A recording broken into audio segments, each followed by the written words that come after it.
സൗഹൃദ സമഭാവനയുടെ കടലിൻ നിശയുകൾ തഴുകും നിളയുടെ ചിരിയാ.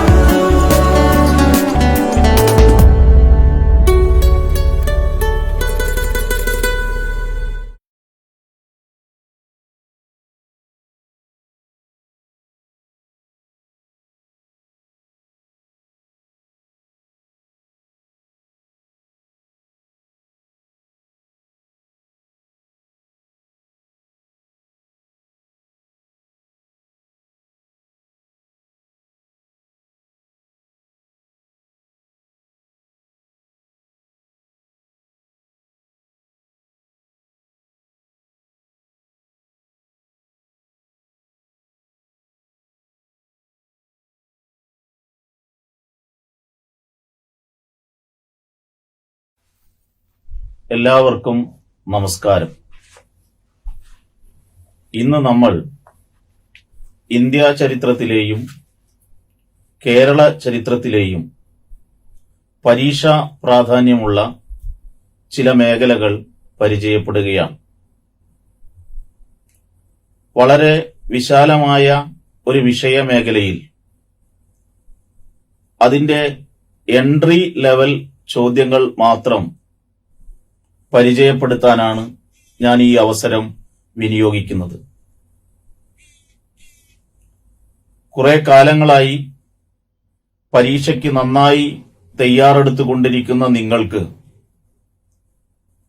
കൂടുതൽ കാര്യങ്ങൾ പെട്ടെന്ന് ഓർമ്മയിൽ വരാൻ ഈയൊരു ബ്രഷപ്പ് കൊണ്ട് സാധിക്കും എന്നാണ് കരുതുന്നത്. ആദ്യം നമുക്ക് ഇന്ത്യയെ കണ്ടെത്താൻ ശ്രമിക്കാം.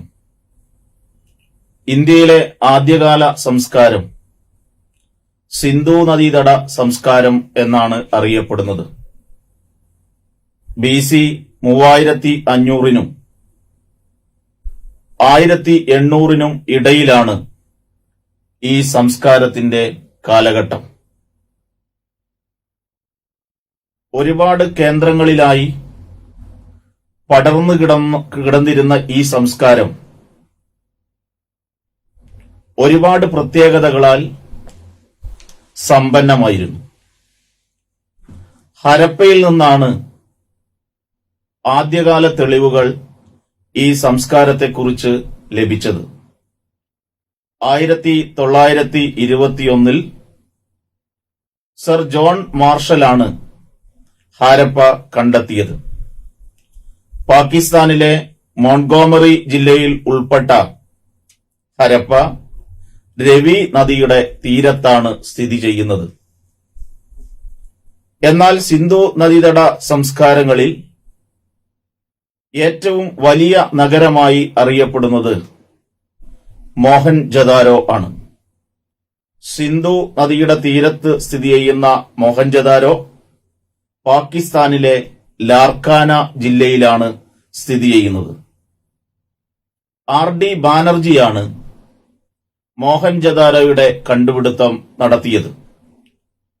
ഹരപ്പൻ സംസ്കാരത്തിന്റെ പ്രധാന പ്രത്യേകതകളായ വെങ്കല പ്രതിമ, വലിയ കുളം, വലിയ ധാന്യപുര എന്നിവ മോഹൻജദാരോയിൽ നിന്ന് കണ്ടെടുക്കപ്പെട്ടവയാണ്. മരിച്ചവരുടെ കുന്ന് എന്നാണ് മോഹൻജദാരോ അറിയപ്പെടുന്നത്. രാജസ്ഥാനിലെ കാളിബംഗൻ മറ്റൊരു സംസ്കാര കേന്ദ്രമാണ്. ഉഴവുചാലിന്റെ അവശിഷ്ടങ്ങൾ ഇവിടെ നിന്നാണ് കണ്ടെത്തിയത്. BK താപ്പറാണ് കാളിബംഗാൻ കണ്ടെത്തിയത്. കപ്പൽ നിർമ്മാണശാലയുടെ അവശിഷ്ടങ്ങൾ കണ്ടെത്തിയ സിന്ധു നദീതട നഗരമാണ് ലോത്തൽ. SR റാവുവിന്റെ നേതൃത്വത്തിൽ നടന്ന ഉദ്ഖനനങ്ങളിൽ നിന്നാണ് ലോത്തലിനെ കുറിച്ചുള്ള വലിയ തെളിവുകൾ ലോകത്തിന് ലഭിക്കുന്നത്. സുമേറിയക്കാർ മെലൂഹ എന്ന പേരിലാണ് ഹരപ്പൻ സംസ്കാരത്തെ വിശേഷിപ്പിക്കപ്പെടുന്നത്. പുരാതന സംസ്കാരങ്ങളിൽ പരുത്തിയുടെ നാട് എന്നും ഈ സംസ്കാരം അറിയപ്പെടുന്നു. സിന്ധു നദീതട കാലഘട്ടത്തിൽ നിന്നും പുരാതന ഇന്ത്യക്കാർ വേദകാലത്തിലേക്ക് പ്രവേശിക്കുകയാണ്. BC 1500നും BC 600നും ഇടയിലാണ് വേദകാലഘട്ടം. 4 വേദങ്ങൾ, ഋഗ്വേദം, യജുർവേദം, സാമവേദം, അഥർവവേദം എന്നിവ എഴുതപ്പെട്ട കാലമാണിത്.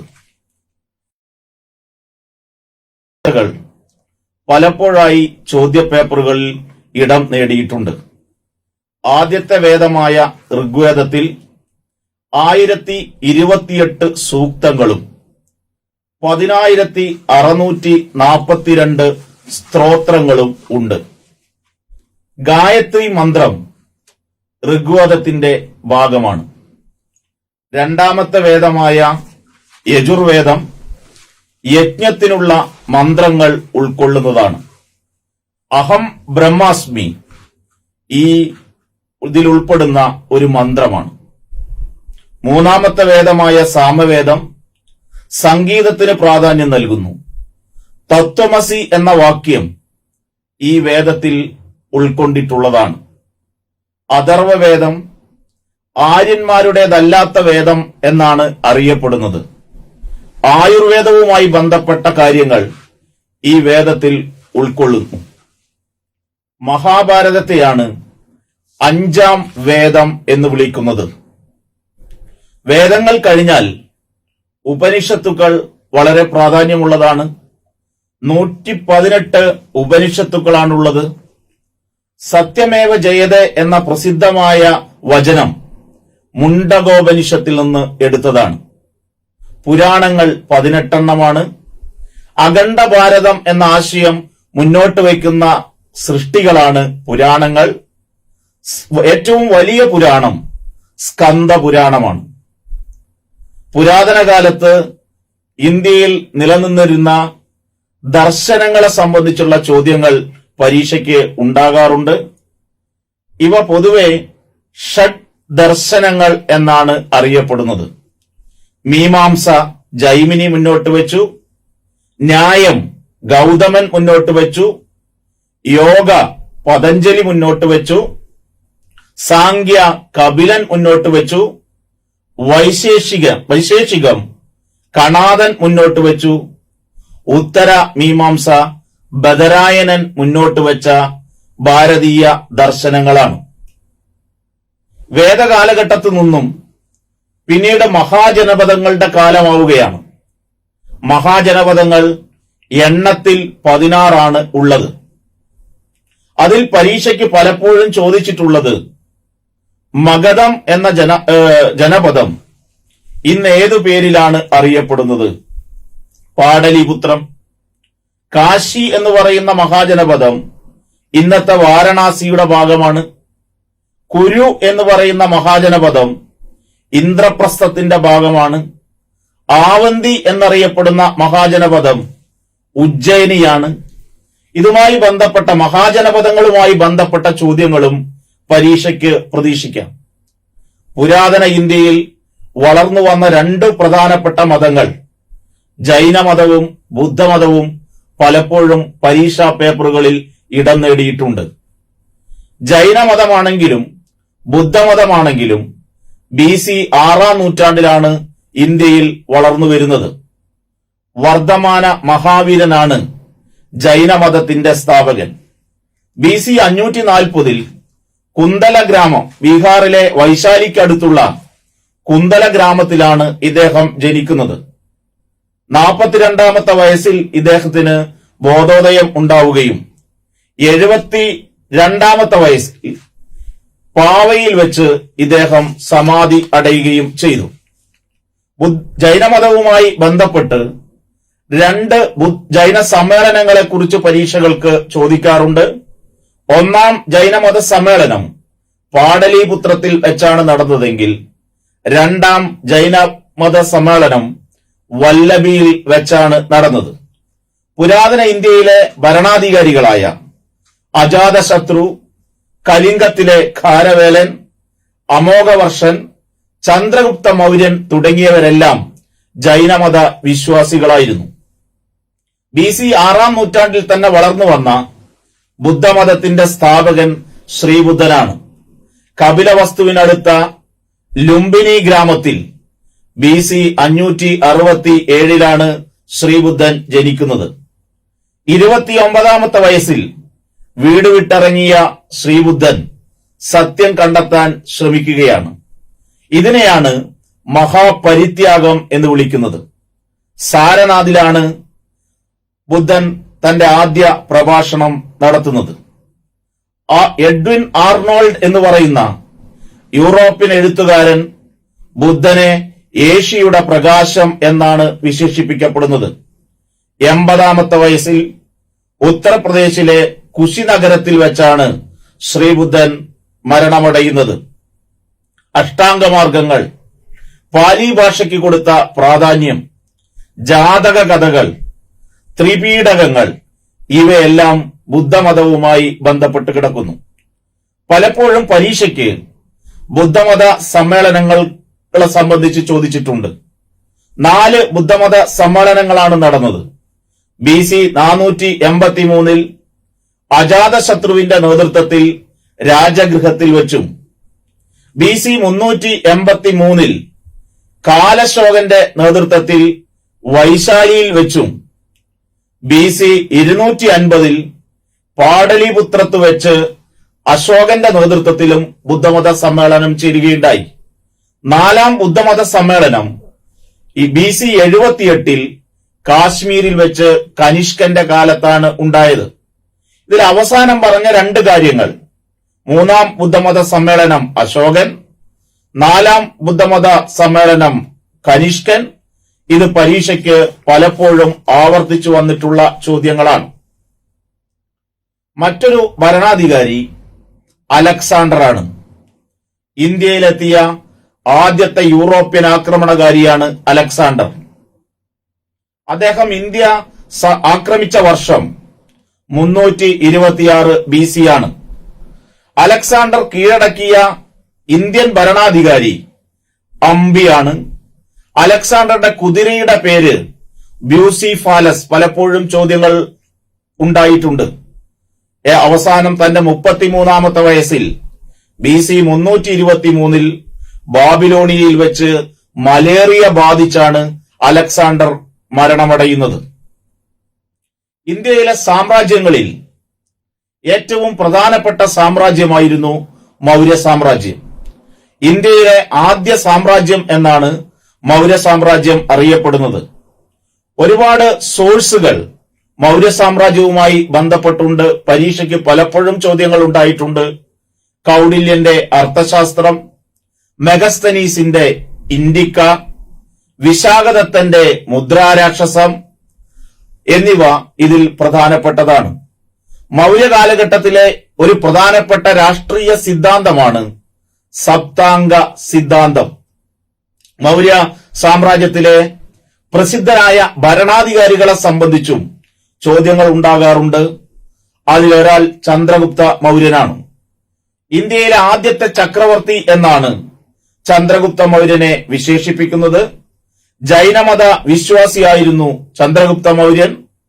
അദ്ദേഹം ജൈനമതം സ്വീകരിച്ച് ദക്ഷിണേന്ത്യയിലെ ശ്രാവണ ബൽഗോളയിലെത്തുകയും അവിടെ വെച്ച് മരണമടയുകയും ചെയ്തു. ഇദ്ദേഹത്തിന്റെ കാലത്ത് മൗര്യ സാമ്രാജ്യത്തിന്റെ തലസ്ഥാനം പാടലിപുത്രമായിരുന്നു. സ്വതന്ത്ര ഇന്ത്യയിൽ തപാൽ സ്റ്റാമ്പിലൂടെ ആദരിക്കപ്പെട്ട ആദ്യ ഇന്ത്യൻ ചക്രവർത്തിയാണ് ചന്ദ്രഗുപ്ത മൗര്യൻ. അശോകൻ വളരെ പ്രസിദ്ധനാണ്. BC 269 അധികാരമേറ്റത്. അദ്ദേഹത്തിന്റെ ജീവിതത്തിലെ വഴിത്തിരിവായ കലിംഗ യുദ്ധം നടന്നത് 261 ബുദ്ധമതം മൗര്യ സാമ്രാജ്യത്തിലെ ഔദ്യോഗിക മതമായി മാറിയത് അശോകന്റെ കാലത്താണ്. തത്വചിന്തകനായ ഭരണാധികാരി എന്നറിയപ്പെട്ട ആളാണ് അശോകൻ. ലിഖിതങ്ങളിലൂടെ ജനങ്ങളുമായി നേരിട്ട് സംവദിച്ച ഭരണാധികാരിയാണ് അശോകൻ. അശോകന്റെ ശാസനങ്ങൾ വളരെ പ്രധാനപ്പെട്ടതാണ്. ബ്രഹ്മി ലിപിയിലാണ് അശോകന്റെ ശാസനങ്ങൾ എഴുതപ്പെട്ടത്. വടക്ക് പടിഞ്ഞാറ് ഖരോഷ്ടി ലിപി. അശോകന്റെ 2ാമത്തെയും 13ാമത്തെയും ശാസനങ്ങളിൽ നമ്മുടെ കൊച്ചു കേരളത്തെക്കുറിച്ചുള്ള പരാമർശമുണ്ട്. മറ്റൊരു പ്രധാന രാജവംശം കുഷാണ രാജവംശമാണ്. കുഷാണ രാജവംശത്തിലെ പ്രസിദ്ധനായ ഭരണാധികാരിയാണ് കനിഷ്കൻ. AD 78 അദ്ദേഹം രാജാവായി. അദ്ദേഹത്തിന്റെ സ്ഥാനാരോഹണത്തോടു കൂടിയാണ് ശകവർഷം ആരംഭിക്കുന്നത്. ഇന്ത്യയിലെ ഔദ്യോഗിക കലണ്ടർ ശകവർഷത്തെ അടിസ്ഥാനമാക്കിയാണ് തയ്യാറാക്കിയിരുന്നത്. അതിൽ ആദ്യത്തെ മാസം ചൈത്രമാസവും അവസാനത്തെ മാസം ഫാൽഗുനവും ആയിരുന്നു. ഗാന്ധാരകല വലിയ രൂപത്തിൽ പ്രചാരത്തിൽ വന്നത് കനിഷ്ക കാലഘട്ടത്തിലാണ്. ഇന്ത്യയിൽ ആദ്യമായി സ്വർണ നാണയങ്ങൾ ഇറക്കിയത് കുഷാണ ഭരണാധികാരികളായിരുന്നു. പരീക്ഷയ്ക്ക് പലപ്പോഴും ആവർത്തിച്ചിട്ടുള്ള ചോദ്യമാണ് കനിഷ്കനെ കുറിച്ചും കുഷാണ രാജാക്കന്മാരെ കുറിച്ചും. മൗര്യ സാമ്രാജ്യത്തിന്റെ പതനശേഷം ഇന്ത്യയിലേക്ക് വിദേശികളായിട്ടുള്ള ഭരണാധികാരികൾ വരികയാണ്. അതിലൊരു പ്രധാനപ്പെട്ട വിഭാഗമാണ് ഇൻഡോ ഗ്രീക്കുകാർ. ഇൻഡോ ഗ്രീക്കുകാരിൽ ഏറ്റവും പ്രശസ്തൻ മെനാൻഡർ ആണ്. ബുദ്ധമതം സ്വീകരിച്ച ആദ്യത്തെ വിദേശ രാജാവാണ് മെനാൻഡർ എന്നാണ് അറിയപ്പെടുന്നത്. ഇക്കാലത്ത് ദക്ഷിണേന്ത്യയിൽ മധുര കേന്ദ്രമാക്കി പാണ്ഡ്യന്മാരും ഉറയൂർ കേന്ദ്രമാക്കി ചോളന്മാരും വഞ്ചിമുത്തൂർ കേന്ദ്രമാക്കി ചേരന്മാരും ഭരണം നടത്തുകയുണ്ടായി. കാഞ്ചി കേന്ദ്രമാക്കിയാണ് പല്ലവന്മാർ ഭരണം നടത്തിയത്. പല്ലവ ഭരണാധികാരികളിൽ ഏറ്റവും പ്രശസ്തൻ മത്തവിലാസ പ്രഹസനം എന്ന പുസ്തകം എഴുതിയ മഹേന്ദ്രവർമ്മനാണ്. പിന്നീട് ഉത്തരേന്ത്യയിൽ നിലനിന്നിരുന്ന ഏറ്റവും ശക്തമായ സാമ്രാജ്യമായിട്ട് മാറുന്നത് ഗുപ്ത സാമ്രാജ്യമാണ്. ഗുപ്ത സാമ്രാജ്യത്തിന്റെ തലസ്ഥാനം പ്രയാഗാണ്. ഔദ്യോഗിക ഭാഷ സംസ്കൃതമായിരുന്നു. ഗുപ്ത ഭരണാധികാരികളിൽ പ്രശസ്തരായ ഭരണാധികാരിയാണ് സമുദ്രഗുപ്തൻ. അലഹാബാദ് സ്തംഭ ലിഖിതങ്ങൾ ഹരിസേനൻ എഴുതിയ അലഹാബാദ് സ്തംഭ ലിഖിതങ്ങളിൽ സമുദ്രഗുപ്തന്റെ ഭരണകാലത്തെക്കുറിച്ചാണ് പരാമർശിക്കുന്നത്. ഇന്ത്യൻ നെപ്പോളിയൻ എന്ന പേരിലും കവിരാജൻ എന്ന പേരിലും ഒക്കെ സമുദ്രഗുപ്തൻ അറിയപ്പെടുന്നു. വീണ വായിച്ച രാജാവ് എന്ന വിശേഷണവും സമുദ്രഗുപ്തനുണ്ട്. എന്നാൽ ഗുപ്ത ഭരണാധികാരികളിൽ ഏറ്റവും പ്രശസ്തൻ ചന്ദ്രഗുപ്തൻ രണ്ടാമനായിരുന്നു. വിക്രമാദിത്യനെന്നും ശകാരി എന്നും അറിയപ്പെടുന്ന സമുദ്രഗുപ്തന്റെ കാലത്താണ് ഫാഹിയാൻ എന്ന ചൈനീസ് സഞ്ചാരി ഇന്ത്യ സന്ദർശിക്കുന്നത്. കാളിദാസൻ ഉൾപ്പെടെയുള്ള സാഹിത്യത്തിലെ നവരത്നങ്ങൾ ജീവിച്ചിരുന്നത് ഇദ്ദേഹത്തിന്റെ കാലത്തായിരുന്നു. നളന്ദ സർവകലാശാലയുടെ സ്ഥാപകനായ കുമാരഗുപ്തനും അറിയപ്പെടുന്ന ഗുപ്ത രാജാവായിരുന്നു. ഇത്രയും ചോദ്യങ്ങളാണ് പ്രധാനമായും പുരാതന ഇന്ത്യയുമായി ബന്ധപ്പെട്ട് ഉണ്ടാകാറുള്ളത്. ഇനി നമുക്ക് മധ്യകാലഘട്ടത്തിലേക്ക് പ്രവേശിക്കാം. അറബികളുടെ സിന്ധാക്രമണത്തോടു കൂടിയാണ് മധ്യകാല ഇന്ത്യയുടെ ചരിത്രം ആരംഭിക്കുന്നത്.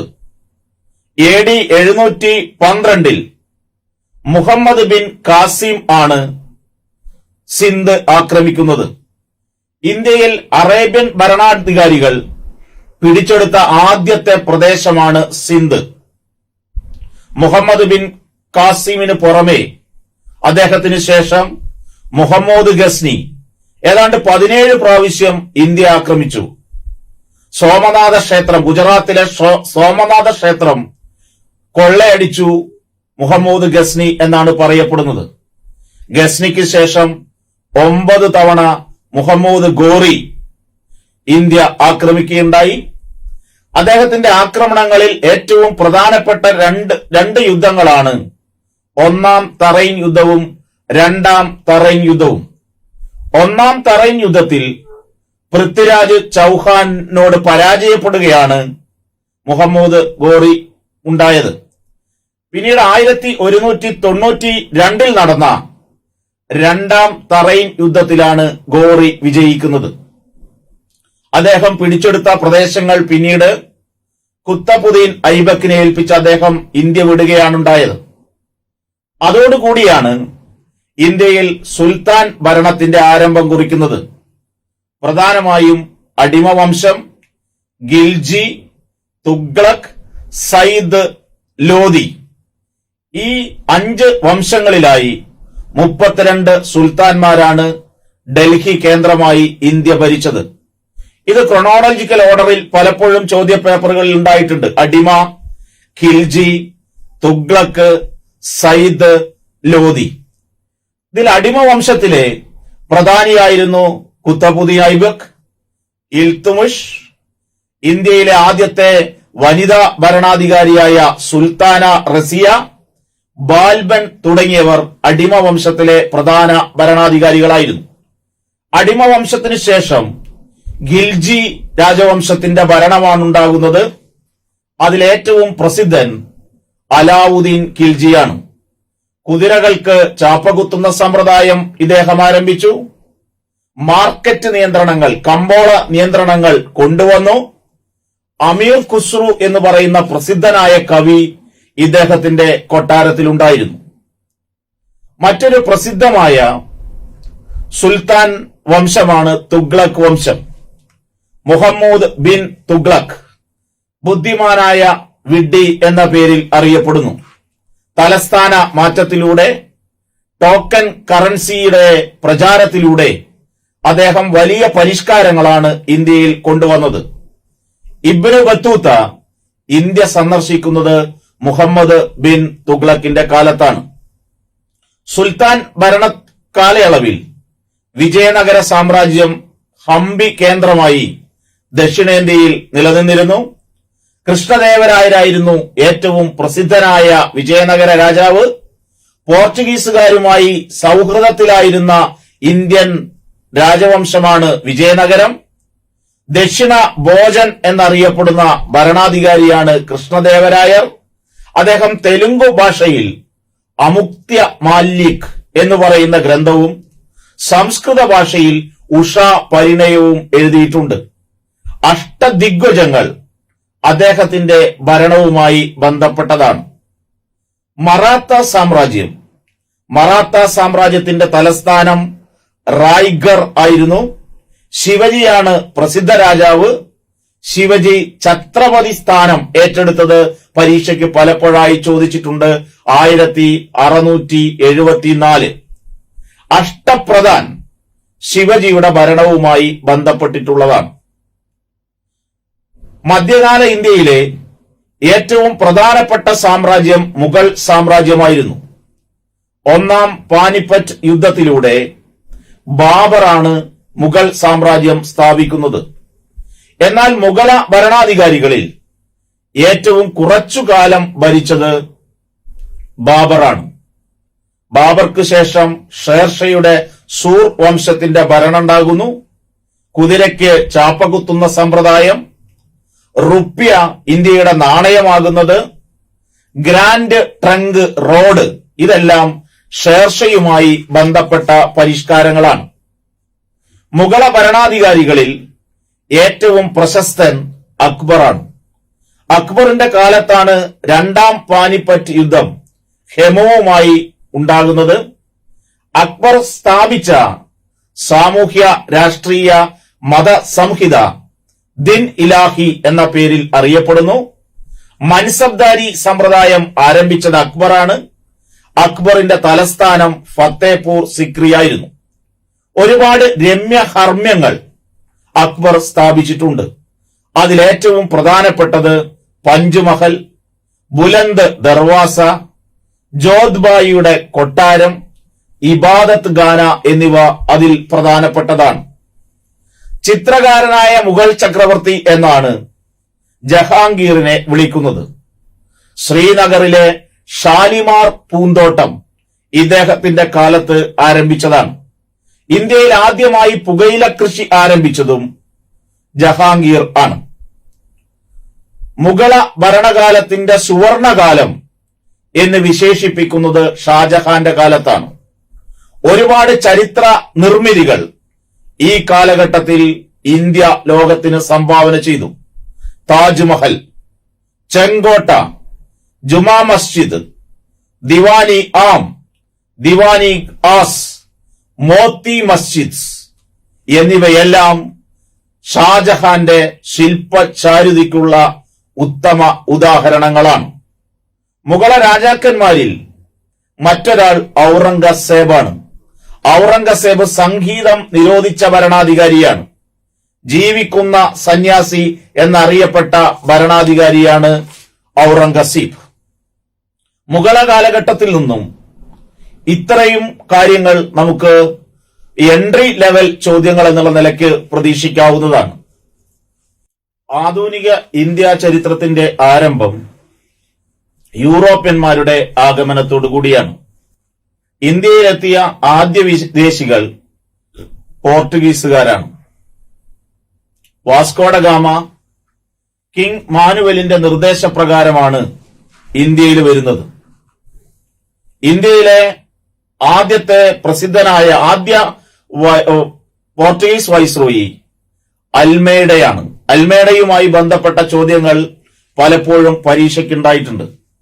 ഇന്ത്യയിലെ പോർച്ചുഗീസുകാരുടെ ആസ്ഥാനം ഗോവയായിരുന്നു. ഇത് പലതവണ ചോദ്യപേപ്പറുകളിൽ ഇടം നേടിയിട്ടുണ്ട്. നമ്മുടെ നിത്യജീവിതത്തിന്റെ ഭാഗമായ പല വസ്തുക്കളും ഇന്ത്യയിലെത്തിയത് പോർച്ചുഗീസുകാരിലൂടെയാണ്. ഉദാഹരണത്തിന് പുകയില, കശുവണ്ടി, പൈനാപ്പിൾ, പപ്പായ, പേരയ്ക്ക തുടങ്ങിയവ പോർച്ചുഗീസുകാരിലൂടെയാണ് ഇന്ത്യയിലെത്തുന്നത്. നമ്മുടെ സാംസ്കാരിക രംഗത്ത് പോർച്ചുഗീസുകാരുടെ പ്രധാന സംഭാവനയാണ് ചവിട്ടുനാടകം. പോർച്ചുഗീസുകാർക്ക് പിറകെ ഡച്ചുകാർ ഇന്ത്യയിലെത്തി. 1602 ഡച്ച് ഈസ്റ്റ് ഇന്ത്യ കമ്പനി സ്ഥാപിക്കപ്പെടുന്നത്. മസൂലി പട്ടണം, മദ്രാസിനടുത്തുള്ള മസൂലി പട്ടണമാണ് ഡച്ചുകാരുടെ ആദ്യത്തെ കച്ചവട കേന്ദ്രം.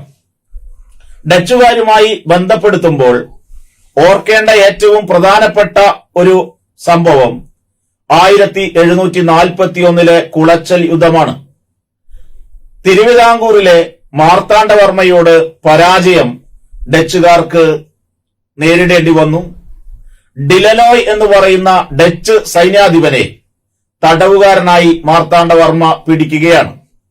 ഈ യുദ്ധത്തോടുകൂടിയാണ് ഇന്ത്യയിലെ ഡച്ച് ആധിപത്യം അവസാനിക്കുന്നത്. ഹോർത്തുസ് മലബാറിക്കസ് അഡ്മിറൽ വാൻഡ്രീഡ് രചിച്ച് അപ്പുഭട്ടും വിനായകഭട്ടും രംഗഭട്ടും ഈഴവ ഫിസിഷ്യനായ ഇട്ടി അച്യുതനും ഇവരുടെയൊക്കെ സഹായത്തോടുകൂടി അഡ്മിറൽ വാൻഡ്രീഡ് എഡിറ്റ് ചെയ്ത ഹോർത്തുസ് മലബാറിക്കസ്, മലബാറിലെ സസ്യ ലതാദികളെ പ്രതിപാദിക്കുന്ന പുസ്തകം ഡച്ചു കാലത്തിന്റെ ഏറ്റവും പ്രധാനപ്പെട്ട സംഭാവനയാണ്. ഡച്ചുകാർക്കു ശേഷം ഇംഗ്ലീഷുകാർ ഇന്ത്യയിലെത്തുകയാണ്. 1600 എലിസബത്ത് രാജ്ഞിയുടെ കാലത്താണ് ഇംഗ്ലീഷ് ഈസ്റ്റ് ഇന്ത്യ കമ്പനി സ്ഥാപിതമാകുന്നത്. ഇവരുടെ ആദ്യത്തെ വ്യാപാര കേന്ദ്രം സൂററ്റ് ആയിരുന്നു. പിന്നീട് ഇന്ത്യയിലെ പ്രധാനപ്പെട്ട നഗരങ്ങൾ ബ്രിട്ടീഷുകാർ കൈക്കലാക്കുകയാണ്. ചന്ദ്രഗിരി ഭരണാധികാരികളിൽ നിന്നും മദ്രാസ് പിടിച്ചെടുക്കുകയും മദ്രാസിൽ സെന്റ് ജോർജ് കോട്ട സ്ഥാപിക്കുകയും ചെയ്തു. ബോംബെ ബ്രിട്ടീഷുകാർക്ക് സ്ത്രീധനമായി ലഭിച്ച പ്രദേശമാണ്. പോർച്ചുഗീസ് രാജകുമാരിയെ വിവാഹം ചെയ്തതിന് സ്ത്രീധനമായി ലഭിച്ച ബോംബെ പിന്നീട് അവരുടെ പ്രധാനപ്പെട്ട ഭരണകേന്ദ്രമായി മാറുകയാണ്. കൽക്കത്തയിലെ സമീപത്തുള്ള ചില പ്രദേശങ്ങൾ വിലയ്ക്ക് വാങ്ങി കൽക്കത്ത എന്ന് പറയുന്ന നഗരം ജോബ് ചാർണോക്കിന്റെ നേതൃത്വത്തിൽ ബ്രിട്ടീഷുകാര് നിർമ്മിക്കുകയാണ്. അങ്ങനെ കൽക്കത്തയും ബോംബെയും മദ്രാസും ഇന്ത്യയിലെ ബ്രിട്ടീഷുകാരുടെ പ്രധാനപ്പെട്ട ഭരണകേന്ദ്രങ്ങളായി മാറുന്നു. കൽക്കത്തയിൽ ബ്രിട്ടീഷുകാർ നിർമ്മിച്ച കോട്ട ഫോർട്ട് വില്യം എന്നറിയപ്പെടുന്നു. ഇവർക്ക് ശേഷമാണ് പിന്നീട് ഫ്രഞ്ച് ഈസ്റ്റ് ഇന്ത്യ കമ്പനി ഇന്ത്യയിൽ എത്തുന്നത്. ഫ്രഞ്ചുകാരുടെ ഇന്ത്യയിലെ കേന്ദ്രം പോണ്ടിച്ചേരിയാണ്. ബ്രിട്ടീഷ് ആധിപത്യവുമായി ബന്ധപ്പെട്ട് രണ്ട് പ്രധാനപ്പെട്ട യുദ്ധങ്ങളെക്കുറിച്ചുള്ള ചോദ്യങ്ങൾ പരീക്ഷയ്ക്കുണ്ടാകാറുണ്ട്. അതിലൊന്ന് 1757 പ്ലാസി യുദ്ധമാണ്. ഇന്ത്യയിൽ ബ്രിട്ടീഷ് ഭരണത്തിന് അടിത്തറ പാകിയ യുദ്ധമാണ് പ്ലാസി യുദ്ധം. റോബർട്ട് ക്ലൈവിന്റെ നേതൃത്വത്തിലുള്ള ബ്രിട്ടീഷുകാരും സിറാജുദ്ദൌളയും, ബംഗാളിലെ നവാബായ സിറാജുദ്ദൌളയും തമ്മിലുള്ള പോരാട്ടമാണിത്. 1764 ബക്സാർ യുദ്ധം മറ്റൊരു പ്രധാനപ്പെട്ട യുദ്ധമാണ്. അധികാരം ബ്രിട്ടീഷുകാർ നേരിട്ട് പിടിച്ചെടുത്ത യുദ്ധമായിട്ടാണ് ബക്സാർ യുദ്ധം അറിയപ്പെടുന്നത്. പ്ലാസി ചതിയിലൂടെയാണ് ബ്രിട്ടീഷുകാർ വിജയിച്ചതെങ്കിൽ സൈനിക മികവിലൂടെ ബ്രിട്ടീഷുകാർ ഇന്ത്യയിൽ നേടിയ ആദ്യത്തെ യുദ്ധമായിട്ടാണ് ബക്സാർ വിശേഷിപ്പിക്കപ്പെടുന്നത്. ഇന്ത്യയിൽ ദ്വിഭരണം കൊണ്ടുവരുന്നത് റോബർട്ട് ക്ലൈവാണ്. ദ്വിഭരണത്തിലൂടെ ദിവാനി നിസാമത്ത് അധികാരങ്ങൾ ബ്രിട്ടീഷുകാർ ഏറ്റെടുക്കുകയാണ്. ദിവാനി എന്നാൽ നികുതി പിരിക്കാനുള്ള അവകാശം, നിസാമത്ത് എന്നാൽ പോലീസ് നീതിന്യായ അധികാരം. ദ്വിഭരണത്തിലൂടെ ഇന്ത്യയുടെ ഭരണകാര്യങ്ങളിൽ നിയന്ത്രണം ഏർപ്പെടുത്താൻ ബ്രിട്ടീഷുകാർക്ക് കഴിഞ്ഞു. വ്യത്യസ്ത ഭൂനികുതി നയങ്ങളാണ് ഇന്ത്യയുടെ പല ഭാഗങ്ങളിൽ ബ്രിട്ടീഷുകാർ നടപ്പിലാക്കിയത്. പരീക്ഷാ പോയിന്റോടുകൂടി ചർച്ച ചെയ്യുമ്പോൾ അതിലേറ്റവും പ്രധാനപ്പെട്ട നികുതി നയം 1793 കോൺവാലീസ് പ്രഭു കൊണ്ടുവന്ന ശാശ്വത ഭൂനികുതി വ്യവസ്ഥയാണ്. ബോംബെ, മദ്രാസ്, കൽക്കത്ത തുടങ്ങിയ പ്രദേശങ്ങളിലാണ് ഈ നികുതി സമ്പ്രദായം വരുന്നത്. പിന്നീട് ഹേസ്റ്റിംഗ്സ് പ്രഭു കൊണ്ടുവന്ന റയട്ട് വാരി സമ്പ്രദായത്തിലൂടെ കർഷകരിൽ നിന്ന് നേരിട്ട് നികുതി പിരിക്കാൻ ആരംഭിക്കുകയാണ്. ദക്ഷിണേന്ത്യയിലാണ് റയട്ട് വാരി സമ്പ്രദായം കൊണ്ടുവരുന്നത്. മറ്റൊരു നികുതി വ്യവസ്ഥ മഹൽവാരി സമ്പ്രദായം എന്നാണ് അറിയപ്പെടുന്നത്. നോർത്ത് ഇന്ത്യയിൽ കൊണ്ടുവന്ന നികുതി വ്യവസ്ഥയാണ്, വെല്ലസ്ലി പ്രഭു കൊണ്ടുവന്ന നികുതി വ്യവസ്ഥയാണ് മഹൽവാരി സമ്പ്രദായം. ഓരോ പ്രദേശത്തു നിന്നും പരമാവധി നികുതി സ്വരൂപിക്കുന്നതിനു വേണ്ടി ഇന്ത്യയിലെ കർഷകരെ ചൂഷണം ചെയ്യുന്ന നയങ്ങളാണ് ബ്രിട്ടീഷുകാർ നടപ്പിലാക്കിയത്. ദാദാബായി നവറോജി ഇന്ത്യയിലെ വന്ധ്യ വയോധികൻ എന്നറിയപ്പെടുന്ന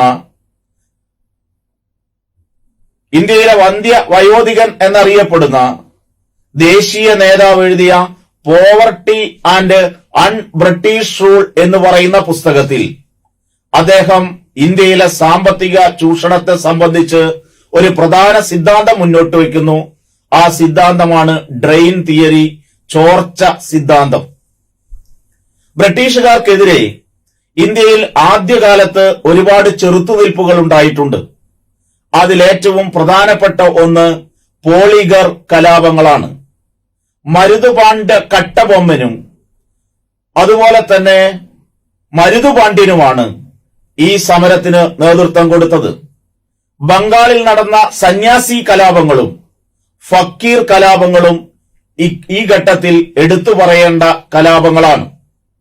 ഇന്ത്യയിൽ ആദിവാസി മേഖലയിൽ ബ്രിട്ടീഷുകാർക്കെതിരായി നടന്ന ഏറ്റവും പ്രധാനപ്പെട്ട ചെറുത്തുനിൽപ്പാണ് സാന്താൾ കലാപം. ഇന്ത്യയിലെ ഒന്നാം സ്വാതന്ത്ര്യ സമരം എന്നറിയപ്പെടുന്ന 1857 സമരവുമായി ബന്ധപ്പെട്ട് ധാരാളം ചോദ്യങ്ങൾ PSC പരീക്ഷകൾക്ക് ആവർത്തിച്ചിട്ടുണ്ട്. ഏറ്റവും കൂടുതൽ ഈ വിഭാഗത്തിൽ നിന്ന് ആവർത്തിച്ചത് ഓരോ പ്രദേശങ്ങളിലെയും നേതാക്കന്മാരെ കുറിച്ചാണ്. ഡൽഹിയിലെ നേതാവ് ബഹദൂർ ഷാ ആയിരുന്നു. കാൺപൂരിൽ നാനാ സാഹിബും താന്തിയ തോപ്പിയുമാണ് കലാപത്തിന് നേതൃത്വം കൊടുത്തത്. ഝാൻസിയിലാണെങ്കിൽ റാണി ലക്ഷ്മി ബായിയാണ്. ബ്രിട്ടീഷ് ഭരണം ഈ കലാപത്തിനു ശേഷം ഇംഗ്ലീഷ് ഈസ്റ്റ് ഇന്ത്യ കമ്പനിയിൽ നിന്നും ബ്രിട്ടീഷ് രാജ്ഞി നേരിട്ടേറ്റെടുക്കുകയാണ്. അതിനുവേണ്ടി government of India act 1858 British parliament പാസാക്കുകയുണ്ടായി. അടുത്ത ഒരു ചോദ്യമേഖല ഇന്ത്യയിലെ സാമൂഹ്യ പരിഷ്കരണ പ്രസ്ഥാനങ്ങളുമായി ബന്ധപ്പെട്ടതാണ്. രാജാറാം മോഹൻ റോയ് ഇന്ത്യൻ ദേശീയതയുടെ പ്രവാചകൻ എന്നാണ് അദ്ദേഹത്തെ വിളിക്കുന്നത്. ബ്രഹ്മസമാജത്തിന് രൂപം കൊടുത്തത് അദ്ദേഹമാണ്. സംവാദ് കൗമുദി എന്ന പത്രവും അദ്ദേഹം പ്രസിദ്ധീകരിച്ചിട്ടുണ്ട്. മറ്റൊരു സാമൂഹ്യ പരിഷ്കർത്താവ് സ്വാമി ദയാനന്ദനാണ്. സ്വാമി ദയാനന്ദനാണ് ആര്യ സമാജത്തിന്റെ സ്ഥാപകൻ. അദ്ദേഹത്തിന്റെ ഏറ്റവും പ്രധാന പുസ്തകം സത്യാർത്ഥ പ്രകാശം എന്നറിയപ്പെടുന്നു. വേദങ്ങളിലേക്ക് മടങ്ങുക, ഇന്ത്യ ഇന്ത്യക്കാരുടേത് തുടങ്ങിയ മുദ്രാവാക്യങ്ങൾ മുഴക്കിയത് സ്വാമി ദയാനന്ദനാണ്. ശുദ്ധി പ്രസ്ഥാനം ഇന്ത്യയിൽ ആദ്യമായി ആരംഭിച്ചതും സ്വാമി ദയാനന്ദന്റെ നേതൃത്വത്തിലാണ്. മറ്റൊരു സാമൂഹ്യ പരിഷ്കരണ പ്രസ്ഥാനമാണ് തിയോസഫിക്കൽ സൊസൈറ്റി. റഷ്യക്കാരിയായ മാഡം ബ്ലാവസ്കിയും അമേരിക്കക്കാരനായ കേണൽ ഓൾക്കോട്ടുമാണ് ഈ പ്രസ്ഥാനത്തിന്റെ സ്ഥാപകർ. എന്നാൽ ഇന്ത്യയിൽ ഈ പ്രസ്ഥാനത്തിന്റെ പ്രധാന നേതാവ് ആനി ബസന്റ് ആയിരുന്നു. 1917 ഇന്ത്യൻ നാഷണൽ കോൺഗ്രസിന്റെ പ്രസിഡന്റായി ഇവർ തെരഞ്ഞെടുക്കപ്പെട്ടു. ഇന്ത്യൻ നാഷണൽ കോൺഗ്രസിന്റെ ആദ്യ വനിതാ പ്രസിഡന്റാണ് ആനി ബസന്റ്. 2 പ്രത്യേകതകൾ ആനി ബസന്റുമായി ബന്ധപ്പെട്ടുണ്ട്. അവരുടെ ദിനപത്രം ന്യൂ ഇന്ത്യ എന്ന പേരിലും അവർ ആരംഭിച്ച വാരിക കോമൺ വീൽ എന്ന പേരിലും അറിയപ്പെടുന്നു. ഇടയ്ക്കിടയ്ക്ക് ചോദ്യപേപ്പറുകളിൽ ഇത് കടന്നുകൂടിയിട്ടുണ്ട്. രാമകൃഷ്ണ മിഷനാണ് മറ്റൊരു പരിഷ്കരണ പ്രസ്ഥാനം.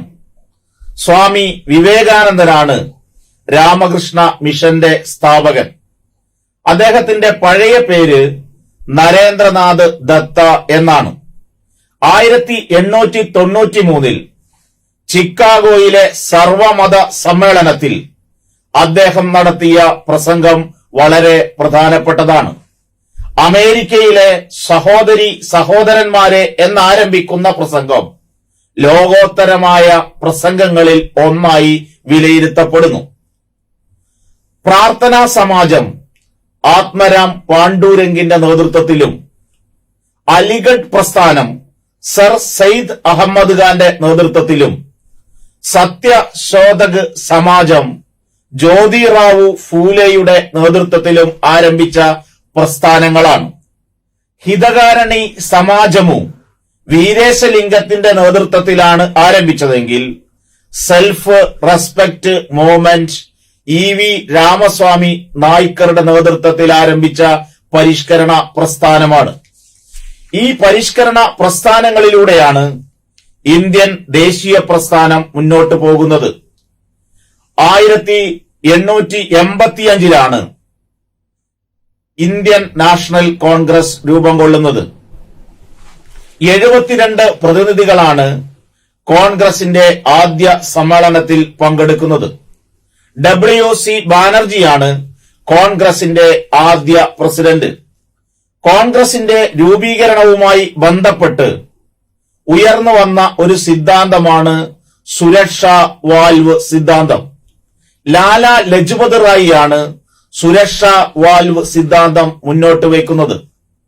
കോൺഗ്രസിന്റെ നേതാക്കന്മാരിൽ ഏറ്റവും ജനകീയനായ നേതാവ് ഗാന്ധിജിയായിരുന്നു. 1869 ഒക്ടോബറിൽ പോർബന്തറിൽ ജനിച്ച് ഒരു വിശ്വ പുരുഷനായി മാറിയ ഇന്ത്യൻ സ്വാതന്ത്ര്യ സമരത്തിലെ വീര താരകമാണ് ഗാന്ധിജി.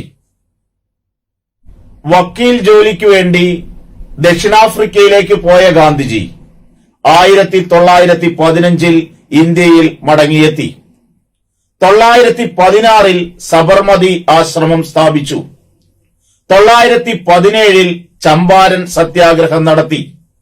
918 അഹമ്മദാബാദ് ഖേദ സമരങ്ങൾക്ക് നേതൃത്വം കൊടുത്തു. ആ വർഷം തന്നെ അഹമ്മദാബാദ് മിൽ സമരവും ഉണ്ടാവുകയാണ്. ഗാന്ധിജിയെ രവീന്ദ്രനാഥ ടാഗോർ മഹാത്മാ എന്ന പേരിലും സുഭാഷ് ചന്ദ്രബോസ് രാഷ്ട്രപിതാവ് എന്ന പേരിലുമാണ് വിശേഷിപ്പിക്കപ്പെടുന്നത്. ഒരു തവണയാണ് ഇന്ത്യൻ നാഷണൽ കോൺഗ്രസിന്റെ പ്രസിഡന്റായി മഹാത്മജി തെരഞ്ഞെടുക്കപ്പെടുന്നത്.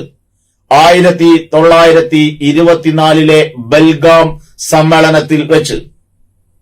1931 രണ്ടാം വട്ടമേശ സമ്മേളനത്തിൽ ഗാന്ധി പങ്കെടുക്കുകയുണ്ടായി. 1948 ജനുവരി മാസം 30 നാഥുറാം വിനായക് ഗോഡ്സെ എന്ന വർഗീയ ഭ്രാന്തന്റെ തോക്കിനിരയായി ഗാന്ധി രക്തസാക്ഷിയാവുന്നു. 1919 ഖിലാഫത്ത് പ്രസ്ഥാനം ഇന്ത്യയിൽ ശക്തമാവുകയാണ്. 1919 ഏപ്രിൽ 13 കുപ്രസിദ്ധമായ ജാലിയൻ വാലാബാഗ് കൂട്ടക്കൊല നടക്കുന്നത്. റൌലറ്റ് നിയമത്തിനെതിരെ പ്രതിഷേധിക്കാൻ ചേർന്ന ജനക്കൂട്ടത്തെ യാതൊരു മുന്നറിയിപ്പുമില്ലാതെ ബ്രിട്ടീഷ് ഭരണകൂടം വെടിവെച്ചിടുകയാണ്. ജനറൽ ഡയറിന്റെ നേതൃത്വത്തിലാണ് വെടിവെപ്പ് നടന്നത്. ഇതിൽ പ്രതിഷേധിച്ചുകൊണ്ട് ഗാന്ധിജിയുടെ നേതൃത്വത്തിൽ ശക്തമായ പ്രക്ഷോഭം ആരംഭിക്കുകയാണ്.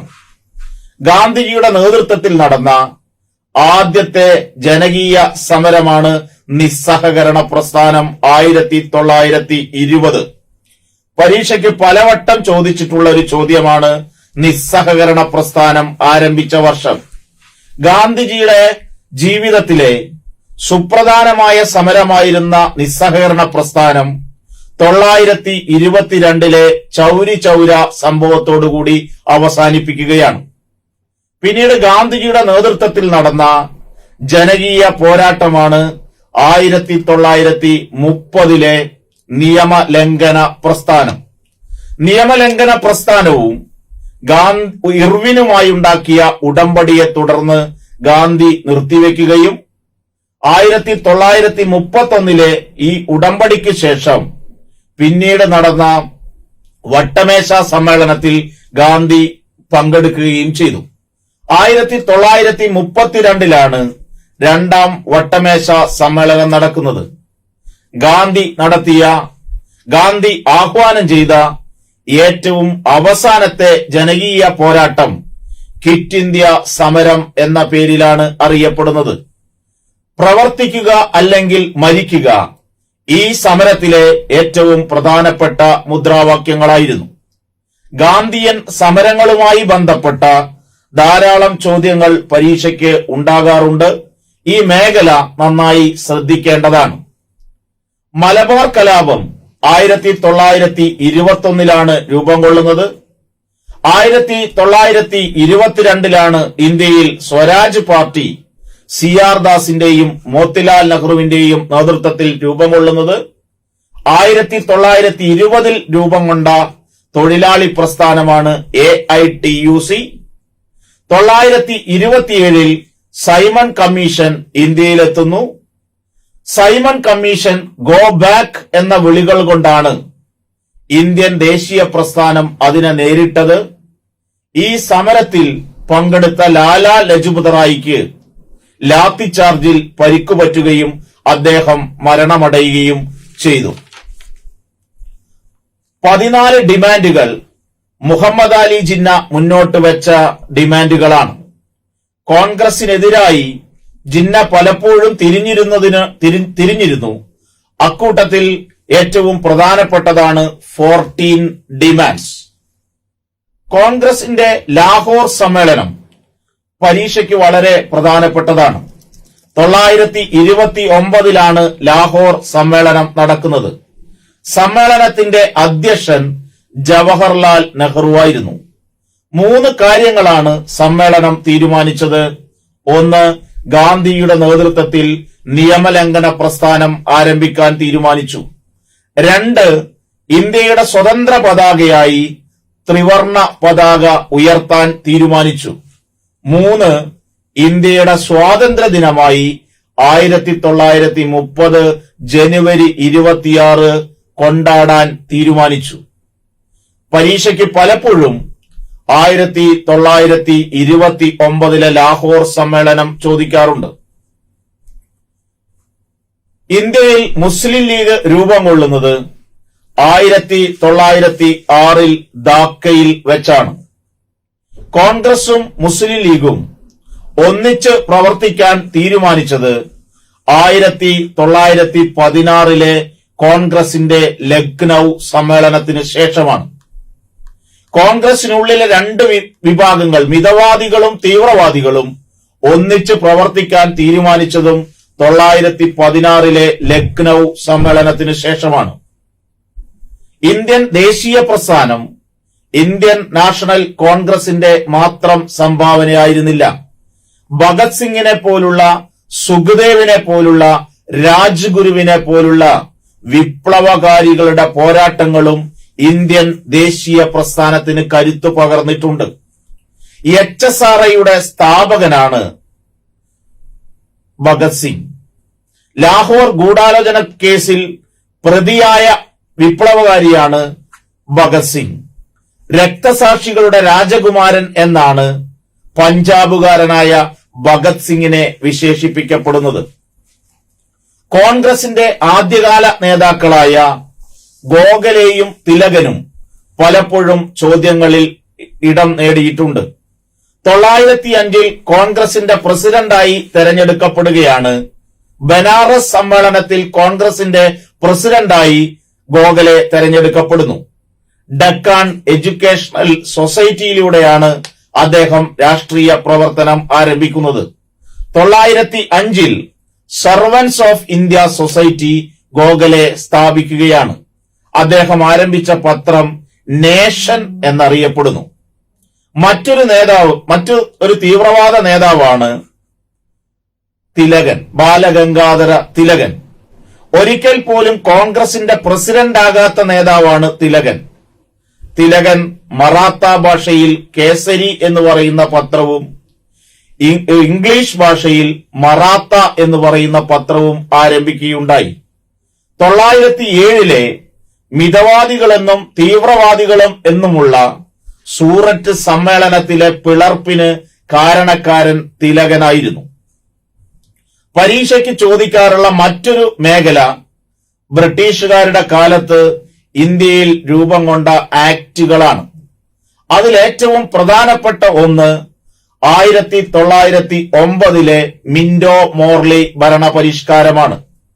ഇതിലൂടെയാണ് ഇന്ത്യയിൽ മുസ്ലിങ്ങൾക്ക് മാത്രമായി പ്രത്യേക നിയോജക മണ്ഡലങ്ങൾ ആരംഭിക്കുന്നത്. Separate electorate system for Muslims. മറ്റൊരു പ്രധാനപ്പെട്ട നിയമം 1919 മൊണ്ടേഗു ചെംസ്ഫോർഡ് ഭരണപരിഷ്കാരമാണ്. ആ പരിഷ്കാരത്തിലൂടെയാണ് പ്രവിശ്യകളിൽ ദ്വിഭരണം, ഡയാർക്കി ഇൻ പ്രോവിൻസ് ആരംഭിക്കുന്നത്. 1935 ഗവൺമെന്റ് ഓഫ് ഇന്ത്യ ആക്ടിലൂടെ പ്രവിശ്യകളിൽ സ്വയംഭരണം ആരംഭിക്കുകയാണ്, പ്രൊവിൻഷ്യൽ ഓട്ടോണമി ആരംഭിക്കുകയാണ്. ഈ മൂന്ന് കാര്യങ്ങൾ പരീക്ഷകൾക്ക് പലപ്പോഴായി ആവർത്തിച്ചു വന്നിട്ടുണ്ട്. 1942 ക്രിപ്സ് മിഷൻ ഇന്ത്യയിൽ വരികയാണ്. ഇന്ത്യൻ നേതാക്കന്മാരുമായി ചർച്ച നടത്തുകയാണ്. ഗാന്ധിജി ക്രിപ്സ് മിഷനെ കാലാഹരണപ്പെട്ട ചെക്ക്, പോസ്റ്റ് ഡേറ്റഡ് ചെക്ക് എന്നാണ് വിശേഷിപ്പിച്ചത്. സുഭാഷ് ചന്ദ്രബോസ് ഇന്ത്യൻ സ്വാതന്ത്ര്യ സമരത്തിലെ വീരതാരകങ്ങളിൽ മറ്റൊരാളാണ്. 1938 39 കോൺഗ്രസിന്റെ പ്രസിഡന്റായി സുഭാഷ് ചന്ദ്രബോസ് തെരഞ്ഞെടുക്കപ്പെട്ടിട്ടുണ്ട്. ഹരിപുര സമ്മേളനത്തിൽ വെച്ചാണ് ആദ്യമായി സുഭാഷ് കോൺഗ്രസിന്റെ പ്രസിഡന്റാകുന്നത്. ഫോർവേഡ് ബ്ലോക്ക് എന്ന് പറയുന്ന പാർട്ടിയുടെ സ്ഥാപകനാണ് സുഭാഷ് ചന്ദ്രബോസ്. ഡൽഹി ചലോ, ജയ് ഹിന്ദ് എന്നീ മുദ്രാവാക്യങ്ങൾ സുഭാഷിന്റെ പേരിലാണ്. സ്വാതന്ത്ര്യ സമരത്തിന്റെ അവസാന നാളുകളിൽ ഇന്ത്യയുടെ വിഭജനവുമായി ബന്ധപ്പെട്ട് അന്നത്തെ വൈസ്രോയി ആയിരുന്ന മൗണ്ട് ബാറ്റൻ തയ്യാറാക്കിയ പദ്ധതി മൗണ്ട് ബാറ്റൻ പദ്ധതി എന്നറിയപ്പെടുന്നു. ഈ പദ്ധതി അവതരിപ്പിക്കുന്നത് 1947 ജൂൺ 3 അതുകൊണ്ട് ഇത് ജൂൺ പദ്ധതി എന്നും വിളിക്കപ്പെടുന്നുണ്ട്. ഇത് പ്രകാരം 1947 ജൂലൈ 18 ഈ പദ്ധതി ബ്രിട്ടീഷ് പാർലമെന്റ് അംഗീകരിക്കുകയാണ്. അതിനെ തുടർന്ന് 1947 ഓഗസ്റ്റ് മാസം 15 ഇന്ത്യ സ്വാതന്ത്ര്യം നേടി. ഒരിക്കലും ഇന്ത്യ സന്ദർശിക്കാത്ത റാഡ്ക്ലിഫാണ് ഇന്ത്യയുടെയും പാകിസ്ഥാനിന്റെയും അതിർത്തി നിർണയിച്ചത് എന്നത് മറ്റൊരു വിപരീതീയമാണ്. ഇന്ത്യയുടെ സ്വാതന്ത്ര്യ സമരവുമായി ബന്ധപ്പെട്ട് എൻട്രി ലെവലിലുള്ള ചില ചോദ്യ ശകലങ്ങൾ മാത്രമാണ് നാം പരിചയപ്പെട്ടത്. ഇനി നമുക്ക് കേരള ചരിത്രത്തിലേക്ക് കടക്കാം. കേരള പഴമ, കേരള മാഹാത്മ്യം തുടങ്ങിയ പഴയ ഗ്രന്ഥങ്ങളിൽ കേരളത്തിന്റെ ഉൽപ്പത്തിയെക്കുറിച്ചുള്ള പരാമർശങ്ങളുണ്ട്. പരശുരാമന്റെ ഐതിഹ്യവുമായി ബന്ധപ്പെട്ടാണ് കേരള രൂപീകരണം ചർച്ച ചെയ്യപ്പെടുന്നത്. പ്രാചീനകാല കേരളത്തെക്കുറിച്ച് പ്രതിപാദിക്കുന്ന ഒരുപാട് സാഹിത്യ കൃതികളുണ്ട്. രാമായണത്തിലെ കിഷ്കിന്ധ കാണ്ഡത്തിൽ കേരള പരാമർശമുണ്ട്. പുരാണങ്ങളിൽ വായുപുരാണം, മത്സ്യപുരാണം, മർക്കണ്ഡേയ പുരാണം 3 പുരാണങ്ങളിൽ കേരള പരാമർശമുണ്ട്. കൗടില്യന്റെ അർത്ഥശാസ്ത്രത്തിലും കാളിദാസന്റെ രഘുവംശത്തിലും കേരളത്തെക്കുറിച്ചുള്ള പരാമർശമുണ്ട്. ഇത് കൂടാതെ അശോകന്റെ ശാസനങ്ങളായ 2ാമത്തെയും അതുപോലെ തന്നെ 13ാമത്തെയും ശിലാശാസനങ്ങളിൽ കേരളത്തെക്കുറിച്ച്, കേരളപുത്രരെക്കുറിച്ച് പ്രതിപാദിക്കുന്നുണ്ട്. ഈ ഭാഗം പലപ്പോഴും പല ചോദ്യ പേപ്പറുകളിലും ചോദിച്ചിട്ടുണ്ട്. ചില പുരാതന കൃതികളെ സംബന്ധിക്കുന്ന ചോദ്യങ്ങൾ കേരള ചരിത്രവുമായി ബന്ധപ്പെട്ട് തുടർച്ചയായി പല ചോദ്യ പേപ്പറുകളിലും ആവർത്തിച്ചു വന്നിട്ടുണ്ട്. അതിലൊരു കൃതി ചിലപ്പതികാരമാണ്. ഇളങ്കോവടികൾ എഴുതിയ ചിലപ്പതികാരം ജൈന കൃതിയായിട്ടാണ് പരിഗണിക്കപ്പെടുന്നത്. സാത്തനാർ എഴുതിയ മണിമേഖല ബുദ്ധ കൃതിയായി പരിഗണിക്കുന്നു. തിരുതക്ക തേവർ എഴുതിയ ജീവക ചിന്താമണി, തിരുവള്ളുവർ എഴുതിയ തിരുക്കുറൽ, തോൽക്കാപ്പിയർ എഴുതിയ തോൽക്കാപ്പിയം, ചെക്കിഴാർ എഴുതിയ പെരിയ പുരാണം, മാങ്കുടി മരുതനാർ എഴുതിയ മധുരൈ കാഞ്ചി, ഓട്ടക്കുട്ടൻ എഴുതിയ തക്കായക പരണി തുടങ്ങിയവ കേരള ചരിത്രവുമായി ബന്ധപ്പെട്ട് കിടക്കുന്ന സാഹിത്യ കൃതികളാണ്. ഐത്തരേയണ്യേയ ആരണ്യകമാണ് കേരളത്തെക്കുറിച്ച് പരാമർശമുള്ള ആദ്യ കൃതി. സുന്ദരമൂർത്തി നായനാരുടെ തേവാരം പാട്ടുകളിലും കാത്യായനന്റെ വാർത്തികത്തിലും കേരള പരാമർശമുണ്ട്. കേരള പരാമർശമുള്ള കൃതികളുമായി ബന്ധപ്പെട്ട ചോദ്യങ്ങൾ പരീക്ഷയ്ക്ക് പലപ്പോഴും ഉണ്ടായിട്ടുണ്ട്. സംഘകാലത്തെ ഭൂമിശാസ്ത്രപരമായ പ്രത്യേകതകൾ തിണകൾ എന്നാണ് വിശേഷിപ്പിക്കപ്പെടുന്നത്. ഐന്തിണകൾ പരീക്ഷയ്ക്ക് പലപ്പോഴും ചോദിച്ചിട്ടുണ്ട്. കുറിഞ്ചി പർവ്വത പ്രദേശം, പാലൈ വരണ്ട പ്രദേശം, മുല്ലൈ വനപ്രദേശം, മരുതം നദീതടം, നെയ്തൽ തീരപ്രദേശം. ഈ ഓരോ ഭൂമിശാസ്ത്ര പ്രത്യേകതയ്ക്കനുസരിച്ചും വ്യത്യസ്തങ്ങളായ ജോലികൾ ഈ പ്രദേശങ്ങളിൽ ഉണ്ടായിരുന്നു എന്നതും ഓർക്കണം. കേരളവുമായി ബന്ധപ്പെട്ട ഒന്നാം ചേര സാമ്രാജ്യത്തിന്റെ ആസ്ഥാനം വഞ്ചിമുത്തൂർ ആയിരുന്നു.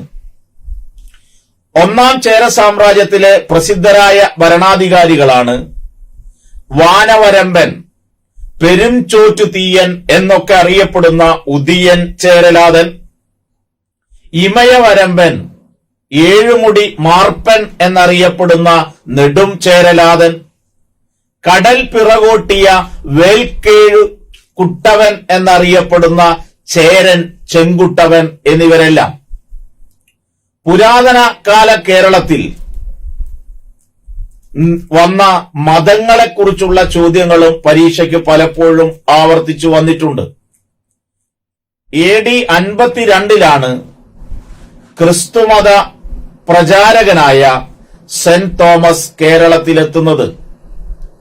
AD 68 ജൂതന്മാർ കേരളത്തിലെത്തി. മട്ടാഞ്ചേരിയിലാണ് കേരളത്തിലെ പ്രസിദ്ധമായ ജൂതപ്പള്ളി സ്ഥിതി ചെയ്യുന്നത്. AD 644 മാലിക് ദിനാർ കേരളം സന്ദർശിക്കുന്നത്. ചേരമാൻ പെരുമാൾ ആണ് ഇസ്ലാം മതം സ്വീകരിച്ച ആദ്യ കേരളീയ ഭരണാധികാരി. ചേരമാൻ മസ്ജിദ് കൊടുങ്ങല്ലൂരിലാണ് സ്ഥിതി ചെയ്യുന്നത്. കച്ചവട സംഘങ്ങളും കേരളത്തിൽ വന്നുപോയിട്ടുണ്ട്. പരീക്ഷയ്ക്ക് ചോദിക്കുന്ന ഏറ്റവും പ്രധാനപ്പെട്ട കച്ചവട സംഘങ്ങളിൽ ഒന്ന് അഞ്ചുവണ്ണമാണ്. അഞ്ചുവണ്ണം ജൂതന്മാരുടെ കച്ചവട സംഘമാണ്. മറ്റൊരു സംഘം മണിഗ്രാമമാണ്. അത് ക്രിസ്ത്യാനികളുടെ കച്ചവട സംഘമാണ്. മറ്റൊരു പ്രധാനപ്പെട്ട കച്ചവട സംഘം വളഞ്ചിയർ ആണ്. വളഞ്ചിയർ ജൈന കച്ചവട സംഘമാണ്. ജൈനമതത്തെക്കുറിച്ചും ബുദ്ധമതത്തെക്കുറിച്ചും കേരള പശ്ചാത്തലത്തിൽ ചോദ്യങ്ങൾ ഉണ്ടാകാറുണ്ട്. ഈ കേരളത്തിലെ ജൈനമതത്തിന്റെ കേന്ദ്രം തൃക്കണ മതിലകമായിരുന്നു. ഇരിങ്ങാലക്കുടയിലെ കൂടൽ മാണിക്യ ക്ഷേത്രവും പെരുമ്പാവൂരിലെ കല്ലിൽ ക്ഷേത്രവും ജൈനമതവുമായി ബന്ധപ്പെട്ടതാണ്. ബുദ്ധമതത്തിന്റെ കേരളത്തിലെ പ്രധാനപ്പെട്ട കേന്ദ്രം ശ്രീമൂലവാസം ആയിരുന്നു. കുമാരനാശാന്റെ കരുണയും ചണ്ടാല ഭിക്ഷുകിയും ബുദ്ധമത ആശയങ്ങൾ അടങ്ങിയിരിക്കുന്ന കൃതികളാണ്. രണ്ടാം ചേര സാമ്രാജ്യവുമായി ബന്ധപ്പെട്ട് ആ കാലത്തുണ്ടായിരുന്ന ശാസനങ്ങളുമായി ബന്ധപ്പെട്ട ചോദ്യങ്ങൾ ഉണ്ടായിട്ടുണ്ട്. രണ്ടാം ചേര സാമ്രാജ്യത്തിന്റെ സ്ഥാപകൻ കുലശേഖര വർമ്മനാണ്. രണ്ടാം ചേര സാമ്രാജ്യത്തിന്റെ തലസ്ഥാനം മഹോദയപുരം, തിരുവഞ്ചിക്കുളം, മക്കോത്തെ എന്നൊക്കെ അറിയപ്പെടുന്ന കൊടുങ്ങല്ലൂർ ആയിരുന്നു.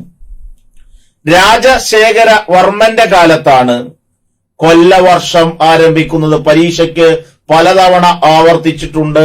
കൊല്ലവർഷം ആരംഭിച്ചത് രാജശേഖര വർമ്മന്റെ കാലത്ത്. കൊല്ലവർഷാരംഭം AD 825. രാജശേഖര വർമ്മന്റെ കാലത്തുള്ള ഏറ്റവും പ്രധാനപ്പെട്ട ഒരു ശാസനമാണ് വാഴപ്പള്ളി ശാസനം, 830 AD. നമശിവായ എന്ന് പറഞ്ഞുകൊണ്ട് തുടങ്ങുന്ന ശാസനമാണത്. വാഴപ്പള്ളി ശാസനം കേരളത്തിലെ ആദ്യത്തെ ചേര ശാസനമാണ്. മറ്റൊരു പ്രസിദ്ധനായ ഭരണാധികാരി സ്ഥാണു രവിയാണ്. സ്ഥാണു രവിയുടെ കാലത്താണ് 849 AD തരിസാപ്പള്ളി ശാസനം ഉണ്ടാകുന്നത്. ക്രിസ്ത്യാനികളെ കുറിച്ച് പ്രതിപാദിക്കുന്ന ആദ്യ ശാസനമാണ് തരിസാപ്പള്ളി ശാസനം. വാന നിരീക്ഷകനായ ശങ്കരനാരായണൻ സ്ഥാണു രവിവർമ്മന്റെ കാലത്ത് ജീവിച്ചിരുന്ന ആളാണ്. അറബി സഞ്ചാരിയായ സുലൈമാൻ കേരളം സന്ദർശിച്ചതും സ്ഥാണു രവിയുടെ കാലത്താണ്. ചോക്കൂർ ശാസനം 932 AD ചോക്കൂർ ശാസനം ഗോദ രവിവർമ്മന്റെ കാലത്താണ്. കേരളത്തിലെ ദേവദാസി സമ്പ്രദായത്തെക്കുറിച്ച് പരാമർശിക്കുന്ന ശാസനമാണ് ചോക്കൂർ ശാസനം. ഭാസ്കര രവിവർമ്മന്റെ കാലത്താണ് 1000 AD ജൂതശാസനം വരുന്നത്. ചോളന്മാരും ചേരന്മാരും തമ്മിലുള്ള നൂറ്റാണ്ട് യുദ്ധത്തെക്കുറിച്ച് പരാമർശമുള്ളത് ഈ കാലത്താണ്. കേരളത്തിന്റെ മധ്യകാലത്തെക്കുറിച്ച് പറയുമ്പോൾ മാമാങ്കം പരീക്ഷ പോയിന്റ് ഓഫ് വ്യൂയോടുകൂടി ചർച്ച ചെയ്യപ്പെടേണ്ട ഒന്നാണ്. ഒന്നാമത്തെ മാമാങ്കം നടക്കുന്നത് 829 അവസാനത്തെ മാമാങ്കം നടക്കുന്നത് 1755 കേരളത്തിന്റെ മധ്യകാലഘട്ടത്തിലെ ഭൂസമ്പ്രദായങ്ങളും പരീക്ഷയ്ക്ക് ചോദ്യമായി വന്നിട്ടുണ്ട്. ബ്രാഹ്മണന്മാരുടെ കൈവശമുള്ള ഭൂമി ബ്രഹ്മസ്വം എന്ന പേരിലും ക്ഷേത്രങ്ങളുടെ കൈവശമുള്ള ഭൂമി ദേവസ്വം എന്ന പേരിലും നാടുവാഴികളുടെ കൈവശമുള്ള ഭൂമി ചേരിക്കൽ ഭൂമി എന്നും ക്ഷേത്ര കഴകക്കാരുടെ കൈവശമുള്ള ഭൂമി വിരുത്തി എന്ന പേരിലുമാണ് അറിയപ്പെട്ടിരുന്നത്. ഇതിൽ ചേരിക്കൽ ഭൂമിയും വിരുത്തി ഭൂമിയും പല പ്രാവശ്യം ചോദ്യപേപ്പറുകളിൽ ഇടം പിടിക്കപ്പെട്ടിട്ടുണ്ട്. 1599 ഉദയംപേരൂർ സുന്നഹദോസ്, അതിനെതിരായി 1653 നടന്ന കൂനൻ കുരിശ് പ്രതിജ്ഞ, 1812 കുറിച്യ കലാപം, 1891 മലയാളി മെമ്മോറിയൽ വളരെ പ്രധാനപ്പെട്ട ചോദ്യമേഖലകളാണ്.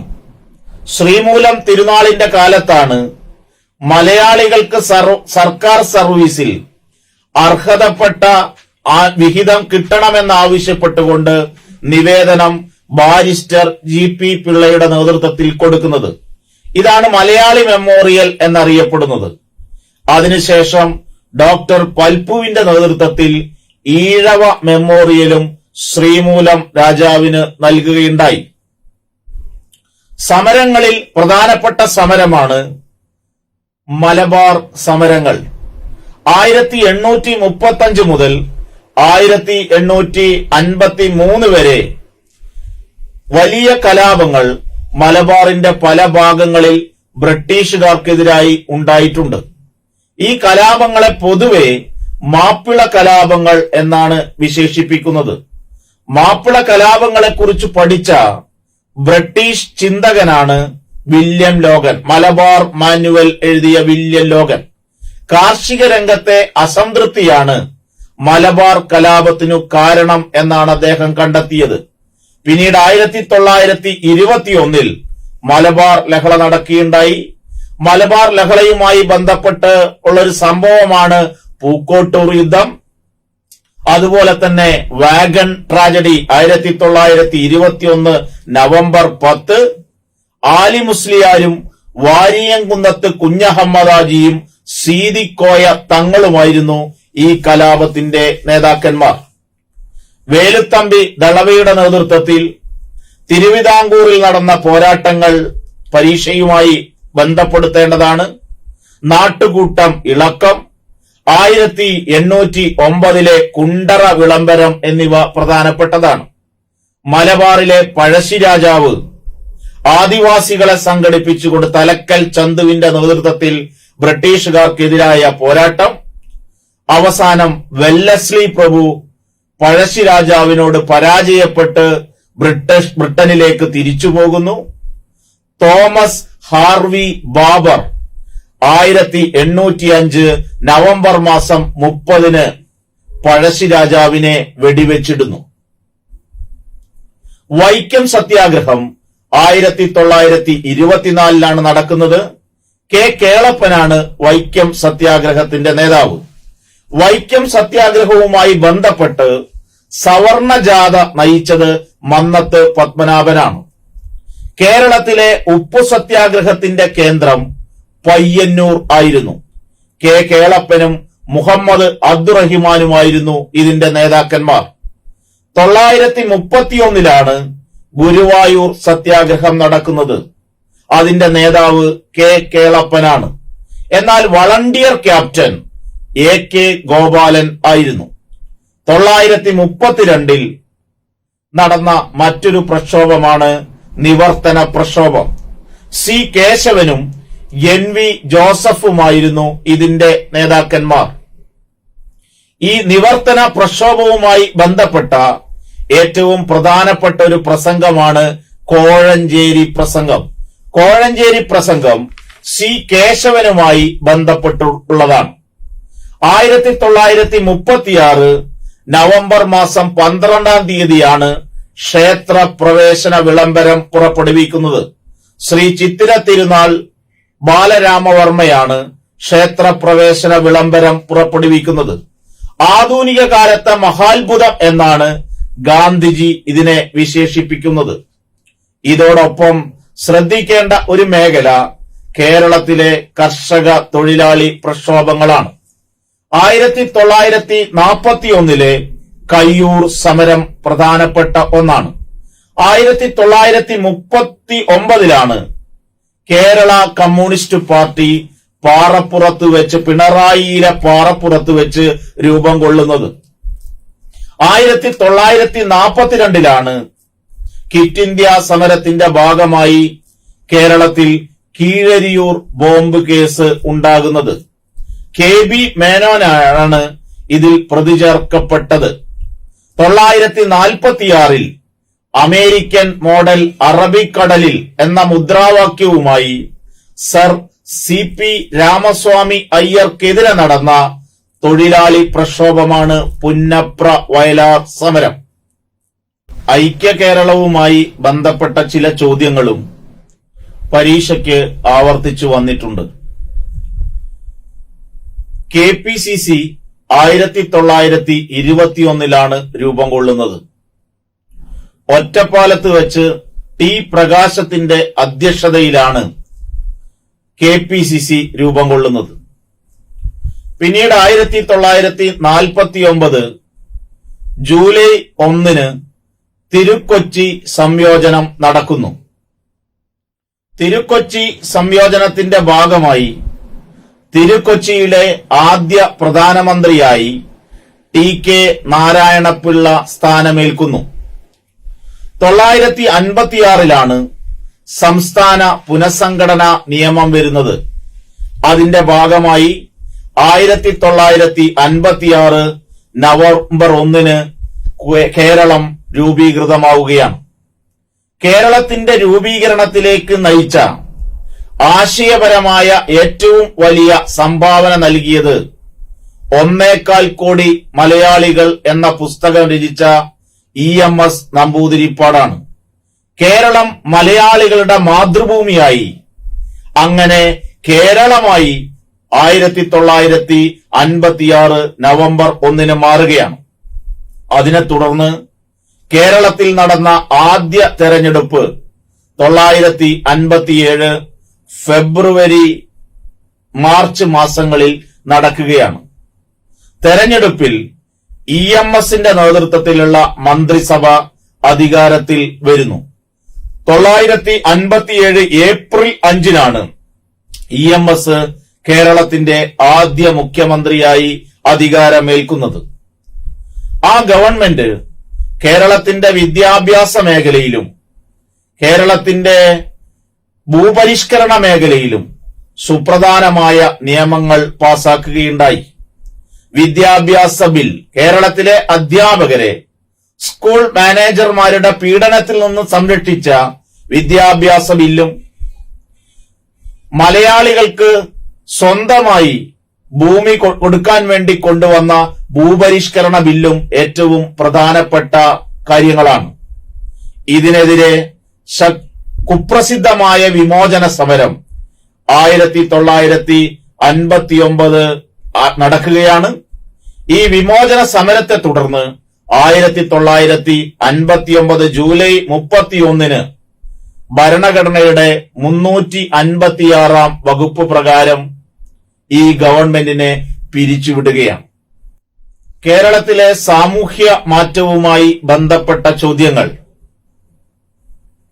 സ്ഥിരമായി ആവർത്തിച്ചു വരുന്നതാണ്. അതിലാദ്യം സൂചിപ്പിച്ചു പോകേണ്ട ഒന്ന് ചാന്നാർ സമരമാണ്.